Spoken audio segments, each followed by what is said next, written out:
Morning guys, welcome back to my YouTube channel. स्वागत करती हूँ अपने यूट्यूब चैनल झमाझम 1 2 3 में। आप लोग कैसे हैं गाइस? कामना करती हूँ आप लोग अच्छे ही होंगे। आज मैं बहुत हैप्पी हूँ गाइस, इसलिए कि कहीं मैं आज घूमने जा रही हूँ। वैसे तो मम्मी पापा जाने देते नहीं, इसीलिए आज बहुत दिनों बाद मेरे को घूमने का मिला है, इसलिए मैं आज बहुत खुश हूँ।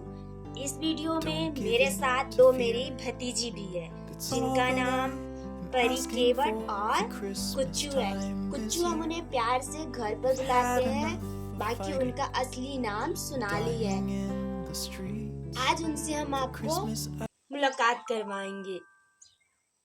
मैं कहाँ जा रही हूँ गाइस, इतना खुश कैसे हूँ मैं वहाँ जाने के बाद बताऊंगी आप लोगों को। इस वीडियो में मेरे बहुत सारे फैमिली भी हैं, भैया भाभी और बहुत लोग आने वाले हैं। ये वीडियो से आप जाइएगा मत, क्योंकि ये